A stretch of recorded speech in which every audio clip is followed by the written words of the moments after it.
deep down, we're sliding without noticing our own decline. J'ai le plaisir d'accueillir maintenant, alors je vais juste mettre la petite zapette pour qu'on les voit à l'écran, Adam Worou, Erwan Le Pennec et Jean-François Marco Tortino, qui représentent Orange, Thales et Polytechnique. C'est bon. Je vais vous donner ce micro qui marche. La zapette.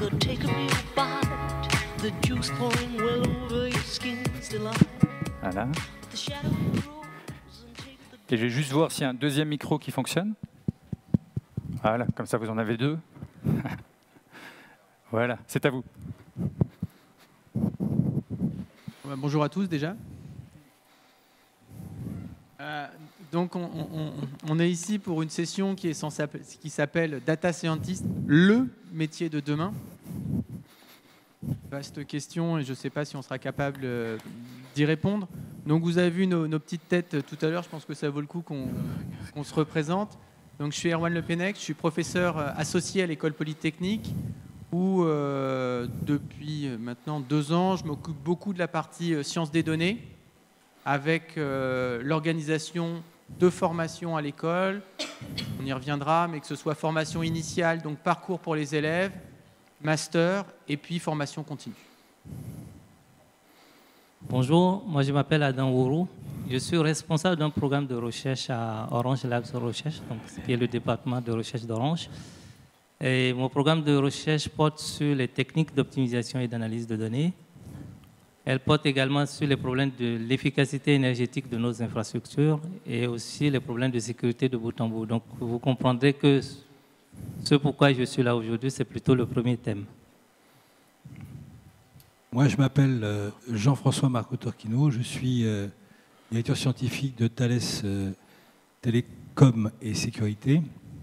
Et à ce titre, on participe à la chaire qu'on a créée avec nos amis d'Orange et nos amis de Kirus qui ne sont pas là aujourd'hui, et Polytechnique, bien entendu. Et l'idée aujourd'hui, c'est d'essayer de préciser un peu les contours de tout ce qu'il y a derrière ces mots magiques, Big Data, Big Analytics et autres domaines de ce genre. Voilà. Donc, comme l'a dit Jean-François, ce qui nous rassemble ici, c'est une chaire qui s'appelle la chaire Data Scientist, qui a été créée en novembre dernier, après un long parcours de création de 6 bons mois, qui réunit l'école Polytechnique, qui est le partenaire académique, avec 3 partenaires industriels, Kirus, société de conseil, Orange et Thales, grosse société que je ne vais pas décrire en un mot. Je devrais rajouter la fondation de l'école Polytechnique qui s'occupe de la collecte des sous, qui reste une partie importante d'une chaire. Et tous ces moyens, ça nous sert pour l'enseignement et la recherche. Et cette chaire a la spécificité d'être vraiment orientée enseignement et de nous aider pour la partie enseignement des sciences des données à l'école Polytechnique. Alors je vois le petit mot mécénat qui s'est un peu perdu sur le transparent. C'est vraiment un truc que je voudrais souligner et qui est très agréable dans ces cadres-là, c'est que nos partenaires sont là pour nous aider. Et puis, du coup, ils n'ont pas le droit de nous demander grand-chose, ce qui est toujours agréable. Donc le comité de pilotage, vous l'avez presque devant vous en entier. Il manque Bruno Teboul qui n'a pas pu venir finalement et qui aurait dû être là aujourd'hui.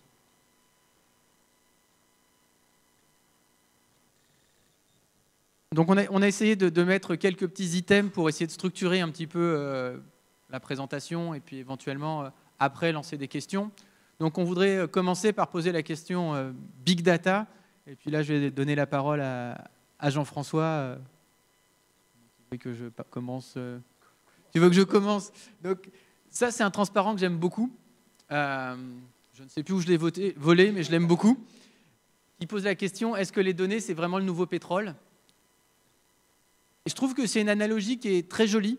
Alors, pas tant parce que le pétrole, c'est vraiment beau en lui-même, mais il y a vraiment cette idée qu'éventuellement, c'est peut-être une source de richesse pour les entreprises. Il y a aussi l'idée que l'extraction, la recherche de ces puits, c'est quelque chose de très compliqué. Et il y a vraiment ces deux aspects dans les données. C'était une analogie que je trouve intéressante. Hop.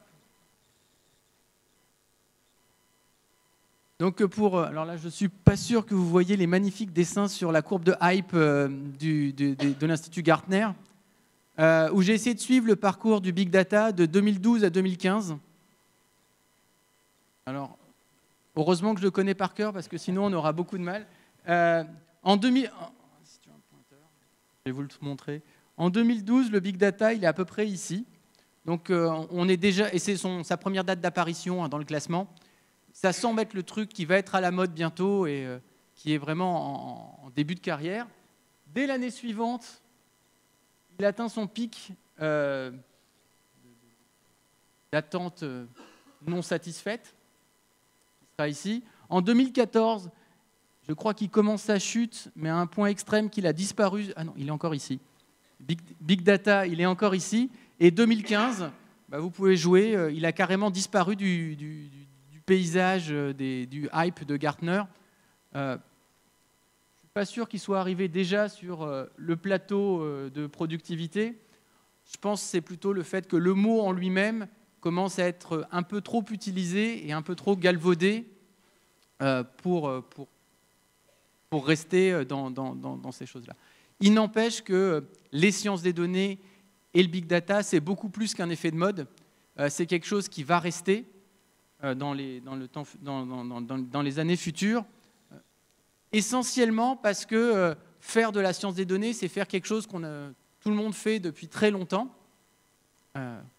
C'est collecter des données, les traiter, les nettoyer, explorer ces données pour essayer de comprendre ce qui se passe. C'est produire la communication, la visualisation et des rapports à partir de ces choses-là, prendre des décisions et éventuellement créer des produits. Donc c'est des choses qui, au fond, présentées comme ça, ne sont pas fondamentalement nouvelles.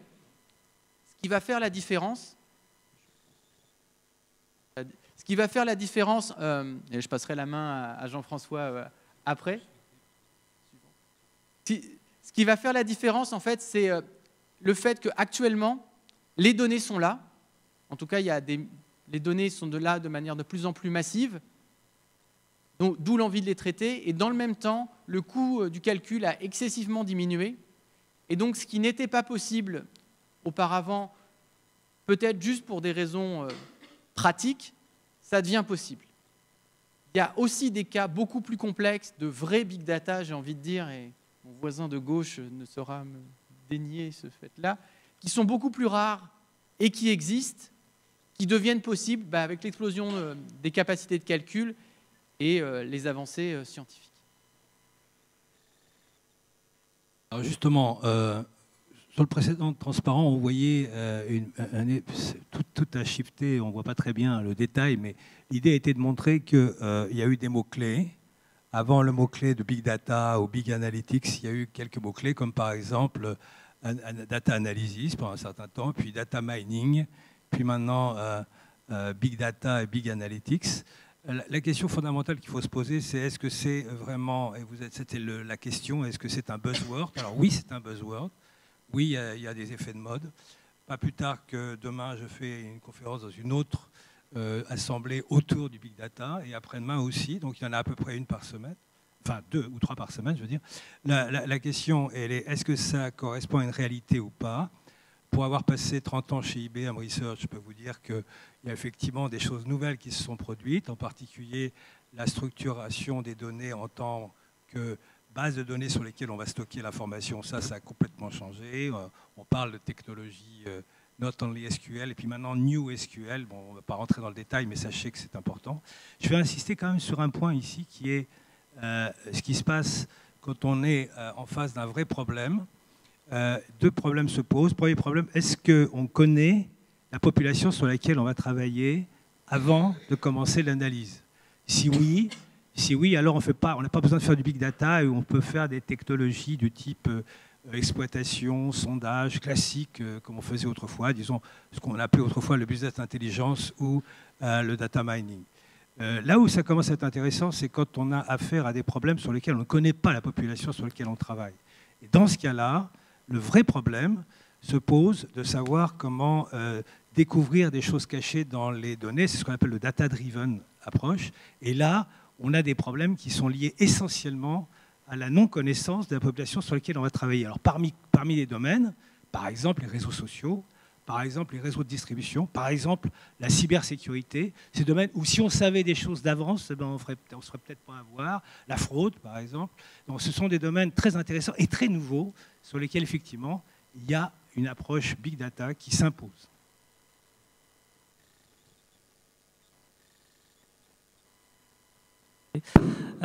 Donc je vais vous parler un peu de data scientist, qu'est-ce que c'est, si tant est qu'on puisse donner une définition. Ce que moi j'attends en tout cas de quelqu'un qui a cette compétence, c'est qu'il maîtrise plusieurs disciplines, à commencer par les mathématiques. Évidemment, on parle de statistiques, ce que déjà les gens traitaient avec le data mining. Mais on a besoin aussi que cette personne puisse maîtriser des techniques d'informatique, parce que parfois il va falloir aller mettre en œuvre des algorithmes nouveaux, enfin, parce que le problème sur lequel on est en train de travailler nécessite d'avoir de nouveaux algorithmes. Mais tout ça n'est utile que si ça conduit à des leviers actifs. En d'autres termes, il faudrait que ces deux compétences dont je parle, mathématiques et informatique, puissent s'associer à du business. Par exemple, sur la cybersécurité dont tu parlais tout à l'heure, ou de la fraude.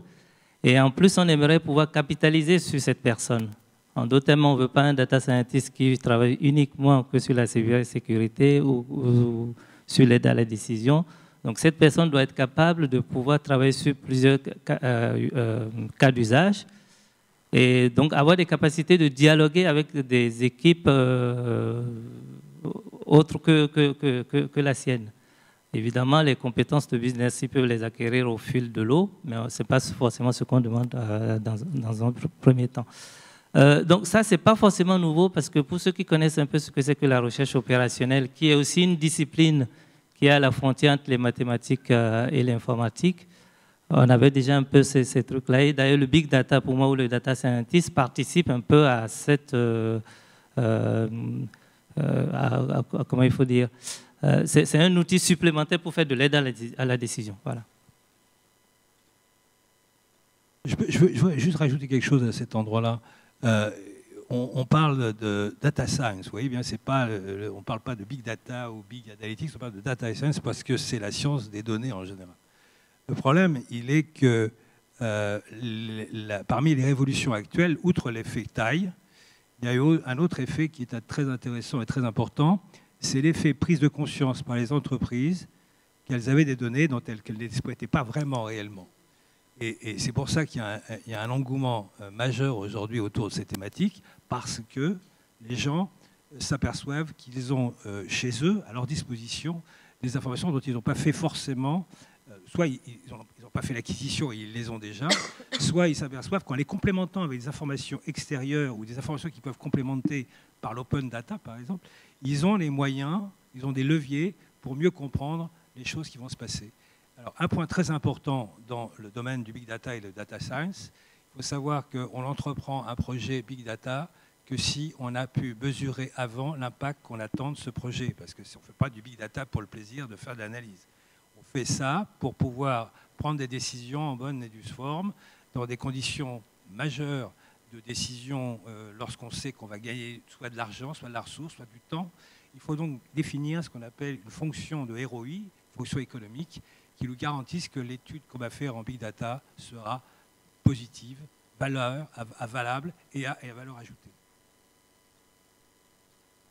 Ce qui est intéressant en plus avec des compétences comme ça, c'est que cela peut arroser plusieurs entreprises. Donc ce n'est pas pour rien que Kairos, Orange et Thales, qui sont carrément des entreprises très différentes, s'intéressent à des profils comme ça.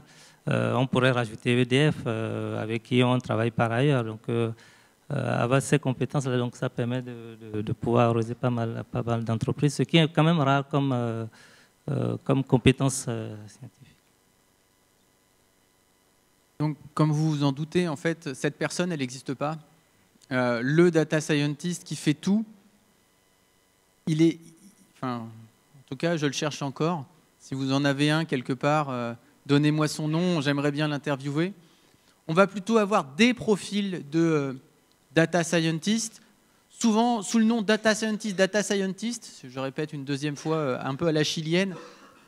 On pense à la personne qui est plutôt le scientifique de l'affaire, celui qui est censé avoir un profil à l'interface maths-info, statisticien, mathématicien, qui connaît l'apprentissage, la théorie de l'info, le traitement du signal, voilà, la visualisation, qui sait gérer une base de données, mais qui n'est pas forcément l'expert de la base de données et du stockage. Et de fait, on en parlera après, c'est celui que nous, on tend à former à l'école. Mais il y a plein d'autres profils. Il y a l'expert du domaine, le côté business ou le côté scientifique, puisqu'il y en a aussi de la data science du côté purement scientifique, qui lui connaît le métier, sait quels sont les problèmes, sait, pense savoir quelles sont les difficultés, quels sont les verrous à faire sauter et où les données peuvent apporter quelque chose. Et puis, le dernier larron dans l'histoire, c'est l'ingénieur logiciel, ou plus généralement l'informaticien au sens très large du terme, qui lui est capable de mettre en œuvre les méthodologies, à la fois logicielles et puis, ce qui est peut-être caché quelque part, c'est le déploiement sur un matériel précis, que ce soit du cloud ou du cluster. Là encore, c'est des connaissances très fortes. Ça va être les trois profils purs. Et puis, comme partout, vous avez des intermédiaires sur la grille. Le scientifique appliqué, qui est la personne qui connaît le domaine, mais qui n'est pas forcément le meilleur expert, qui connaît les principes des sciences des données, mais qui n'est pas forcément le meilleur expert, mais capable de parler et de faire parler les deux personnes. C'est souvent un point très difficile dans un projet, comprendre réellement quel est le problème avant de le mathématiser ou de le mettre en œuvre pour un data scientist. Donc parfois, une tierce personne qui connaît les deux côtés est un apport très fort. On a le data engineer qui va être un profil de type programmeur, je exagère un petit peu, mais qui comprend bien les difficultés à la fois du côté informatique et du côté algorithmique, et qui va être capable encore de passer le produit jusqu'au développeur final qui, lui, n'est pas nécessairement un expert des données en tant que discipline. Et puis, cet être un peu bizarre, on peut se demander s'il n'arrive pas par symétrie l'entraîneur de données, qui existe en fait, c'est la personne qui va s'occuper de faire tourner les choses une fois que la plateforme a été mise en place et qui va faire le lien entre l'utilisateur et puis le service informatique pratique. Donc ce que ça veut dire en fait, c'est aussi vraiment une des clés, c'est qu'il n'y a pas un data scientist qui fera tout, il va falloir constituer une équipe de data scientists qui vont se compléter et qui vont réussir à recouvrir au maximum ces trois aspects, domaine, sciences des données, et puis la partie déploiement, mise en œuvre, production.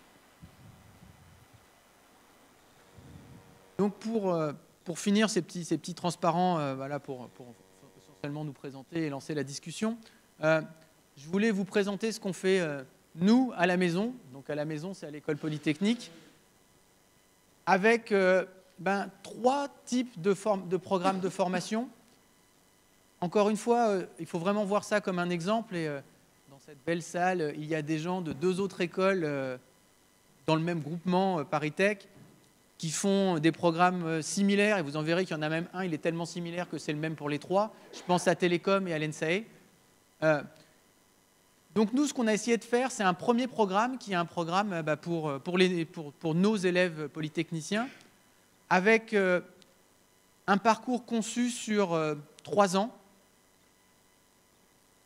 L'élève polytechnicien est toujours un peu compliqué, mais on va, en simplifiant, dire que dès la licence, dès l'équivalent du L3, donc après leur première année qui est dédiée au service militaire, plus un petit peu de formation, ils ont une année dans laquelle ils sont assez contraints, mais dans laquelle ils peuvent déjà choisir des matières, et on leur a proposé un menu dans lequel ils font des maths, des statistiques, de l'apprentissage et de la mise en œuvre informatique, sachant qu'ils doivent faire 5 matières au total. On arrive à leur couvrir comme ça la moitié de leur formation scientifique avec ce thème-là, plus un projet sur l'année complète, donc de mise en œuvre de techniques. Ensuite, en 3e année, qui est l'année de spécialisation à l'école, on a fait un parcours dédié sciences des données, organisé conjointement entre le département de maths appliquées et le département d'info. Là encore, c'est une spécificité de cette discipline. C'est quelque chose qui est et des maths et de l'info, ou ni des maths ni de l'info. Donc il faut vraiment travailler main dans la main avec les partenaires, ce qui n'est pas forcément une habitude partout. Et là, ça se passe très très bien. On a réussi à leur faire une piste de parcours comme ça. Et pour donner un ordre de grandeur du nombre de personnes auxquelles ça correspond, les cours en 2e année, qui sont des cours sur lesquels ils choisissent, on a 450 élèves dans la promotion, en gros. Ils sont de l'ordre entre 350 et 380 à choisir statistique et un cours qui doit s'appeler Initiation au Big Data, je ne sais plus exactement son nom. Donc c'est vraiment une proportion très significative de la promotion qui va avoir une initiation à ces domaines.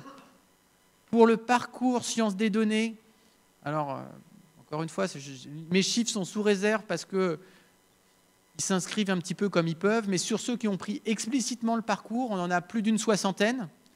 Ils sont plus de 100 à suivre les cours de stats ou de big data. Donc on voit qu'il y en a 40 qui suivent la formation sans être inscrits strictement dans le parcours. Évidemment, ils ont un projet et puis des stages. Donc, si vous êtes intéressé par des stagiaires, on en a une réserve à disposition. Ils doivent décider début décembre. Donc si vous avez des sujets, n'hésitez pas à me les transmettre. Je suis là pour ça, pour les transmettre. Et puis, en dernière année, donc les élèves de l'X, leur formation à l'école s'arrête en 3e année, mais ils doivent effectuer une 4e année pour valider leur diplôme d'ingénieur. On leur propose une formation dans le cadre de Paris-Saclay qui est, alors je vais appeler ça le Master Sciences des données de Paris-Saclay. Si on veut être très précis, il s'agit du parcours Sciences des données du Master Mathématiques et Applications de l'Université Paris-Saclay. C'est le charme de l'Université Paris-Saclay, c'est pas simple.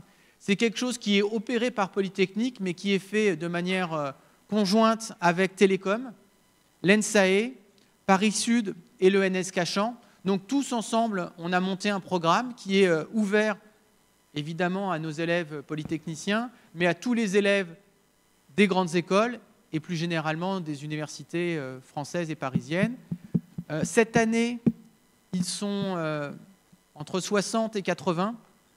Le listing consolidé n'est pas encore prêt. Donc, on va dire plus d'une soixantaine, avec dedans une bonne quinzaine d'élèves venant de l'étranger. Donc, on commence à arriver à attirer des élèves dans lequel on leur fournit une formation de data scientist, là, réellement, avec beaucoup d'apprentissage statistique, beaucoup d'apprentissage machine, de l'optimisation, qui est une des clés techniques de ces disciplines, et puis une exposition très forte aux technologies du big data, en particulier beaucoup de mise en œuvre, beaucoup de projets, et puis encore une fois un beau stage en fin d'année, toujours pareil, là ils vont décider un petit peu plus tard, début janvier, donc si vous êtes intéressé par des stagiaires, là encore, il y en a pas mal à aller chercher. Dernier point, au niveau de la formation, on pense à l'école polytechnique que la formation initiale, c'est bien, mais ce n'est pas suffisant. On a un besoin réel de formation continue, de formation au cours de la vie. Pourquoi ? Parce que les choses évoluent maintenant de manière très rapide et on peut avoir la peur, si on a été formé il y a 5, 10, 15, 20 ans, d'être complètement obsolète, largué sur ce type de discipline. Et donc, ce qu'on essaye de proposer, c'est des programmes de formation qui permettent de se rassurer d'une certaine manière et de dire que, bon, heureusement, il y a des choses nouvelles, mais heureusement, c'est encore basé sur des choses anciennes.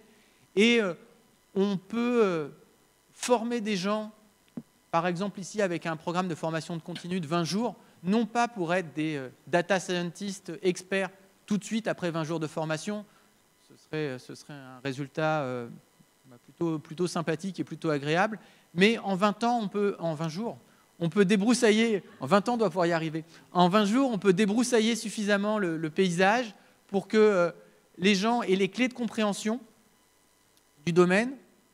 On peut aller assez loin quand même en 20 jours. Ce n'est pas une formation sur 3 jours, qui sont des formations qui existent également. C'est largement suffisant pour donner une idée du panorama, une idée des difficultés techniques et du genre de technologie. 20 jours, c'est beaucoup plus long. Ça nous permet d'aller beaucoup plus en profondeur et en particulier de faire aborder des points techniques et de la manipulation réelle des outils à un public qui, au départ, est un public mixte on va dire de juniors qui ont besoin de s'initier à ces techniques-là et de seniors plutôt managers qui veulent comprendre les enjeux, les difficultés, de manière à avoir une bonne appréhension des difficultés lorsqu'ils seront dans le cadre de gestion de projet. Là encore, pour donner des chiffres, on en est à la 3e édition qui vient de commencer, donc une édition en automne, une édition au printemps, et quand celle-ci va se terminer mi-décembre, on aura formé plus de 75 personnes à travers ce programme. Alors, je voulais terminer par un dernier point qui est de dire que, donc là, j'ai présenté essentiellement l'aspect formation. On pourrait dire que cet aspect-là, cette histoire que je raconte, mes camarades de l'ENSAE et de Télécom pourraient raconter exactement la même histoire. Ils ont les mêmes 3 cordes à leur arc, avec une corde commune, donc c'est encore plus pratique. Il y a un autre aspect qui est important et qu'on essaye tous de mettre en avant, c'est le fait que l'enseignement, sans la recherche, c'est vraiment dommage. Et ça tombe bien, à l'IX, on a essayé de monter une initiative.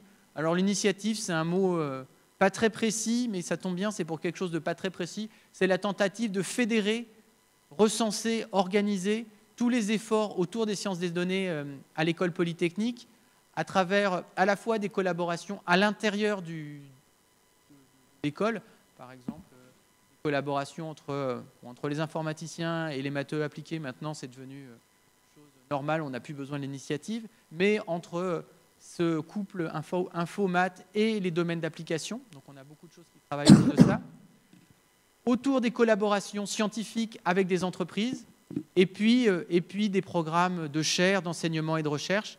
Donc, pour donner 2 exemples qui commencent à être les exemples un petit peu canoniques, on a eu la chance d'avoir un partenariat, collaboration avec la CNAM, la Caisse nationale d'assurance maladie, Caisse nationale d'assurance maladie, alors TS pour salariés, qui, je vous rassure, ne nous donne pas l'accès à la base de données pour faire ce qu'on veut. On n'a pas le droit aux 20 octets de données annuelles pour faire ce qu'on veut, mais dans lequel, à travers une collaboration, on essaye de comprendre ce qu'on peut faire à partir de ce type de base de données, à la fois du point de vue informatique, comment relire les données, ça paraît stupide, mais rien que pour retracer l'historique d'un patient en lisant ces bases, c'est pas simple, jusqu'à l'exploitation des données, et même s'il y a des clauses de confidentialité assez fortes dans cette collaboration, par exemple, on peut nous demander d'essayer de retrouver des interactions médicamenteuses qui peuvent problème,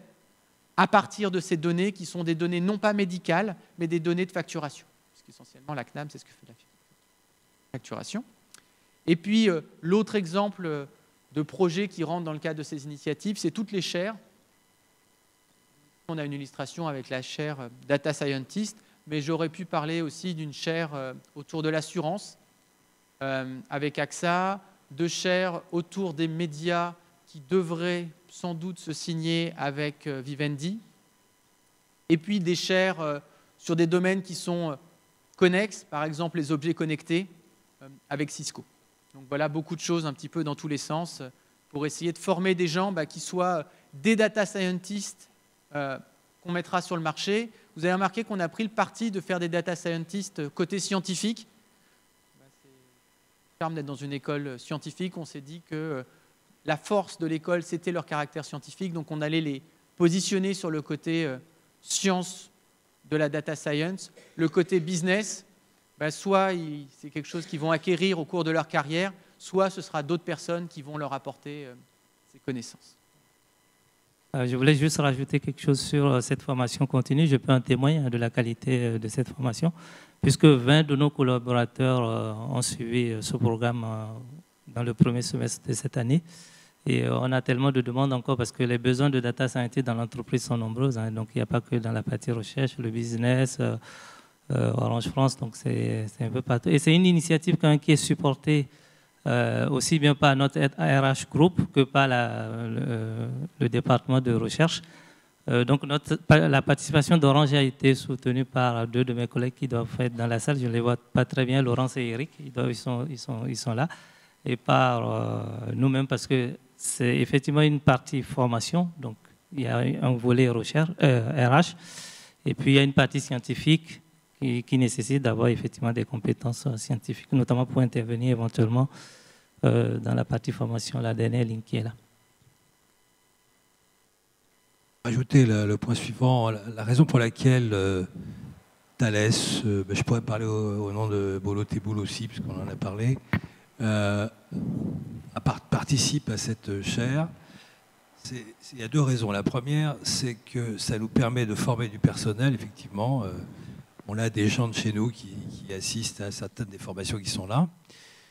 D'autre part, on a énormément recruté de gens de Polytechnique, dont un certain nombre ont déjà suivi la formation, mais d'autres vont la suivre, parce qu'ils ont intérêt.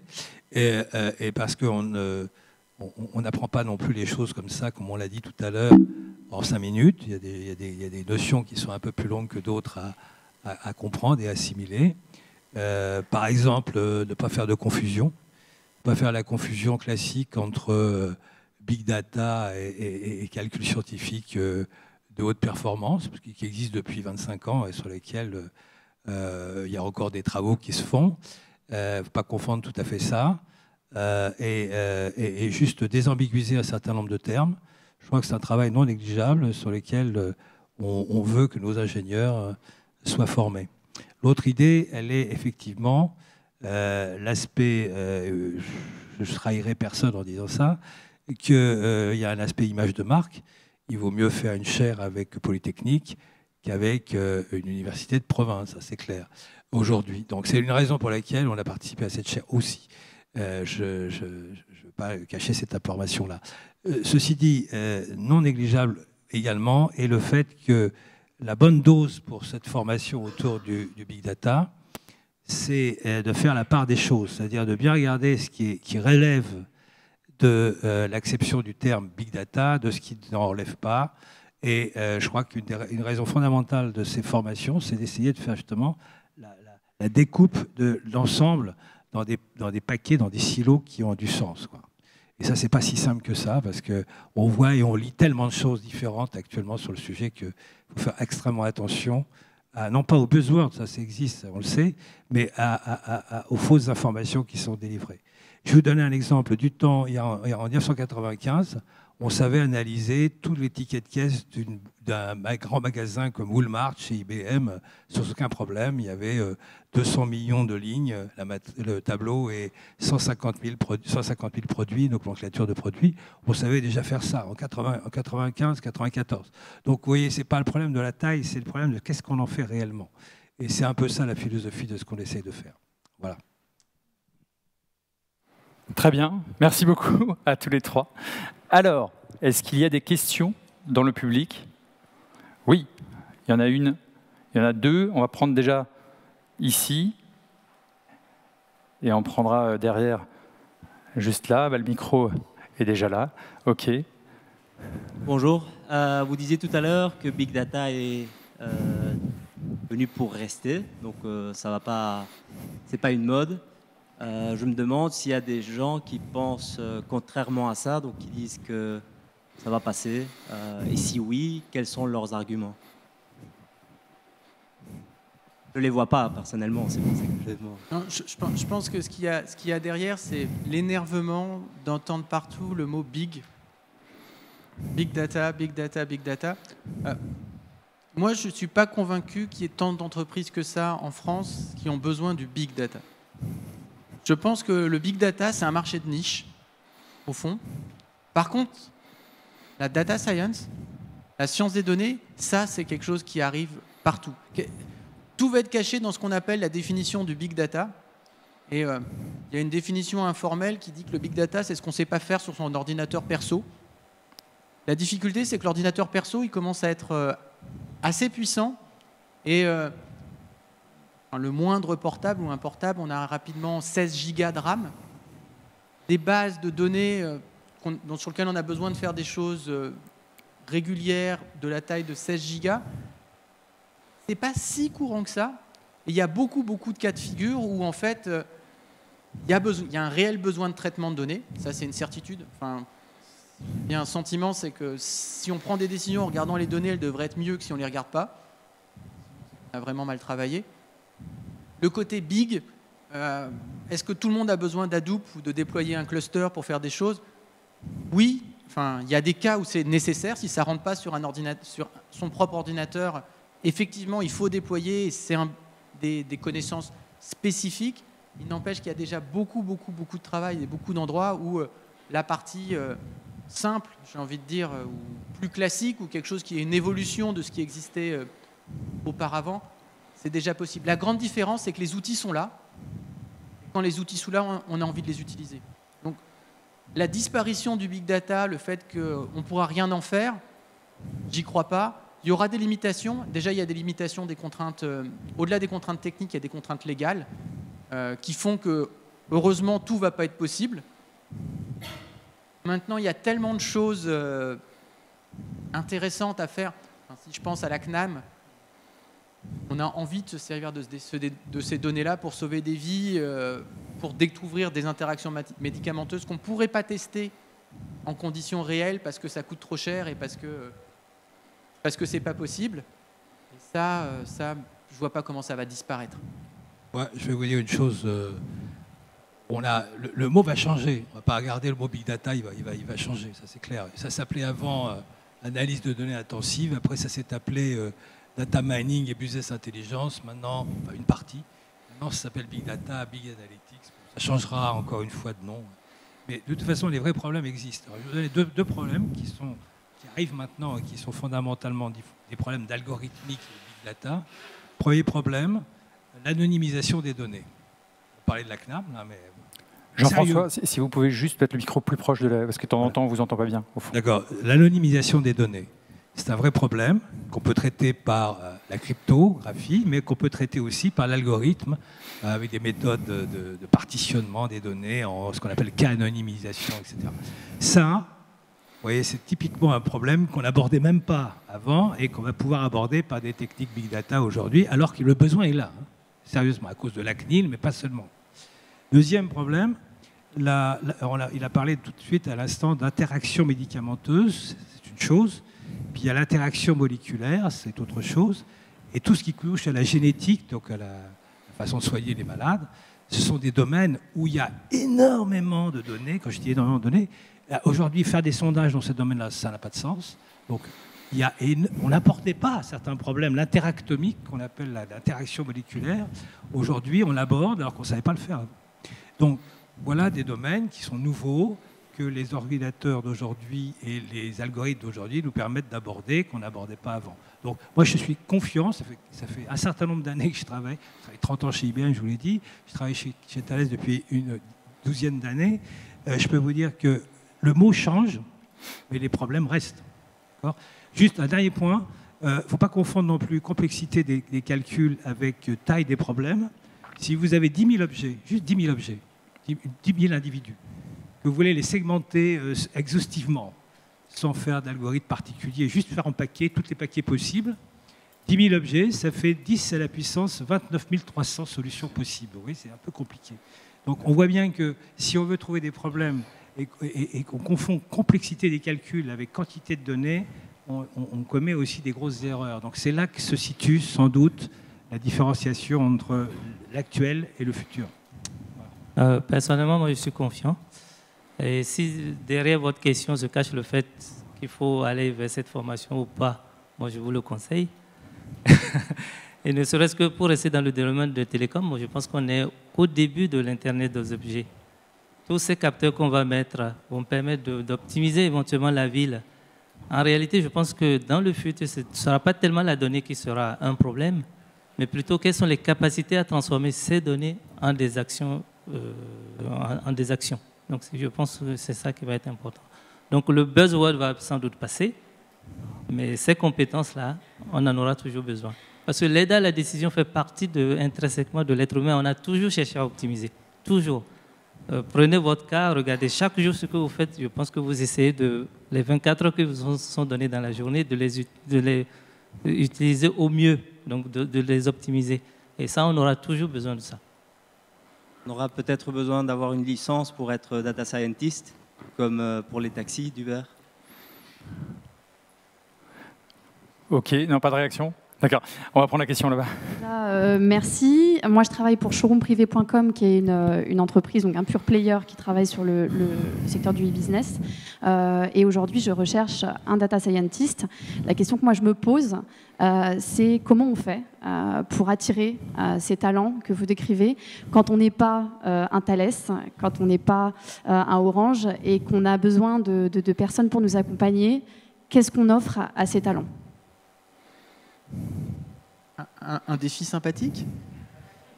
Non, je dis ça en souriant, mais je pense que c'est vrai. Je pense qu'on a des étudiants qui sortent, qui ont envie de faire des choses sympas, qui ont envie de travailler sur des projets intéressants. Et ça, c'est pas forcément que Orange, que Thales ou que Kirus qui peuvent le proposer. Si je fais le bilan des sorties, par exemple, dans la formation l'année dernière, ça doit partir sur les... Donc le master l'année dernière était une version d'essai, donc ils n'étaient que 20, donc les statistiques, elles valent ce qu'elles valent. J'en ai 3, 4 qui sont partis dans des startups. Je vais dire peut-être une vingtaine dans des grands groupes. Et le reste va dans des plus petites entreprises parce que ils ont trouvé un projet qui les intéressait. Et alors, j'ai pas fait l'enquête sur les salaires, mais j'ai pas l'impression qu'il y ait des différences fondamentales. Pour l'instant, de toute façon, c'est un marché qui se cherche un petit peu et je sais pas combien ça vaut un data scientist en ce moment, mais je crois que personne ne le sait. Je suis pas sûre de savoir non plus. Personne ne le sait, donc voilà. Mais du coup, ça veut dire qu'on est encore en avance sur ce marché, parce qu'on prétend, et on l'a dit ce matin, que c'était peut-être le métier le plus à la mode. On en parle dans les médias, on en parle partout, que ça va créer. C'est Bernard Roganlian de Microsoft qui disait ça ce matin. On aurait besoin peut-être de 200 000 à 300 000 data scientists dans les prochaines années. Est-ce que, vous n'avez pas créé cette chaire pour rien, donc forcément. Mais on est encore un peu en avance par rapport aux réels besoins du marché ? Adam ? Disons qu'on en manque.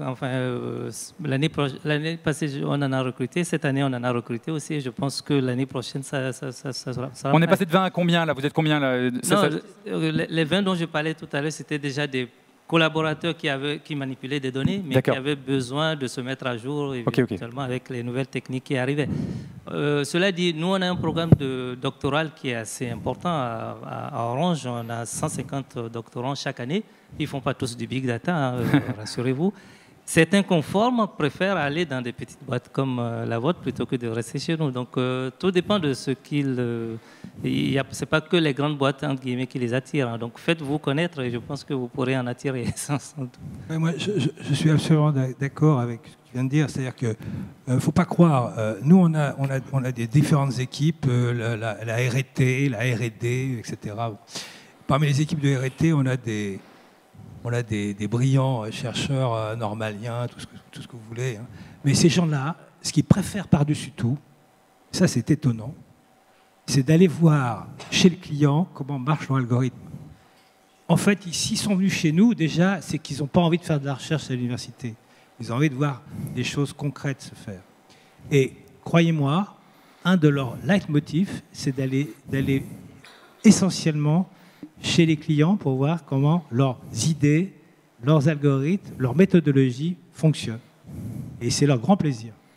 Donc ça veut dire qu'il y a quand même aussi une philosophie de travail qui est un peu différente dans ces métiers autour des données. C'est voir ce qu'on a envie de voir. Donc ça, c'est très nouveau. c'est pas le chercheur dans sa tour d'ivoire qui fait ses algorithmes dans un coin. Là, les gens ont envie d'aller toucher de près ce qui se passe. Donc, des gens de très haut niveau qui peuvent avoir envie d'aller dans une petite PME ou dans une start-up, ça existe. Même de très haut niveau. Voilà ce que je veux dire. Ok, merci. Oui, il y avait une toute dernière question alors, mais c'est vraiment la dernière. Là, tu fais court, Laurent, s'il te plaît.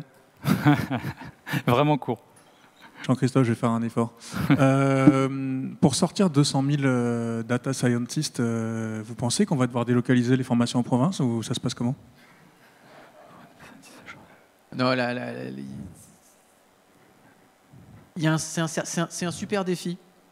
C'est un super défi et peut-être que là on a une réponse un peu trop parisienne. C'est la déformation professionnelle hein, qui veut ça. Ça bouge partout. Hein.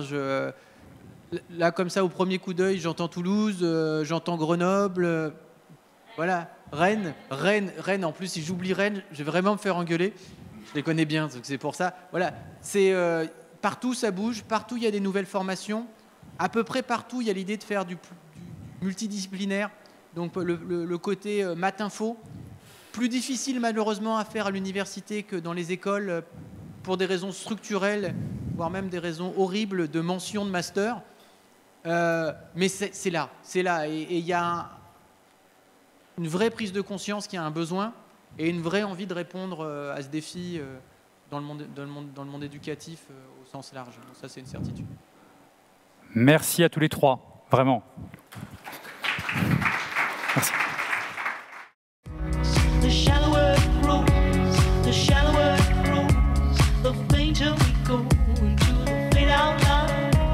The shallower it grows, the shallower it grows, the fainter we go into the fade out line. Heading deep down, we're sliding without noticing our own decline.